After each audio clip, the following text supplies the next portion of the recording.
तो ये आम बारंबार रेड चली जमी आगु चली आसला तो आज भी सका दुटा टीम रेड रे सामिल थे। तो आज दीटा गंजे केस डिटेक्ट होती। प्रथम केस रे गोटे मारुति सुजुकी स्विफ्ट रु बाहर आमर 44 केजी गंजे बाहर जोटा कि रखनी एक्साइज स्टेशन एरिया होती से ओआईसी कर कार पछपटे 44 केजी गंजे दुईटा अवस्था मिली सांगे ये जन आसामी मिली जड़े है बाबुन कुमार बगर्ती आउ जड़े है अशोक बगर्ती दी जन जाक कंधमाल तापर सेकेंड केस भी जोटा आम मोबाइल यूनिट कर मित्र कहला जोटा से केस 36 केजी गंजे बरामद होती मारुति सुजुकी स्विफ्ट सेटा भी से सेम गाड़ी दुईटा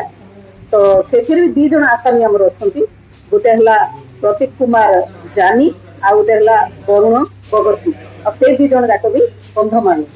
तो समस्ते भुवनेश्वर को नहीं जाते सेठू अन्यत्र भी ट्रांसपोर्ट होता तो आज केस दुईटा एनडीपीएस केस रे दुईटा कमर्शियल क्वांटिटी अधिक अच्छी 20B2C एनडीपीएस एक्ट बुक होती दुईटा केस आउ 4 जन आसामी धरा पड़ी दुईटी मारुति सुजुकी स्विफ्ट कार धरा पड़ी आमर टोटाल रे 80 केजी गंजे बरामद होती 80 केजी वैल्यू है 8 लाख टंका मार्केट वैल्यू एमती आज से दुईटा केस 4 जन आसामी को आम लेटर फरवर्ड करूँ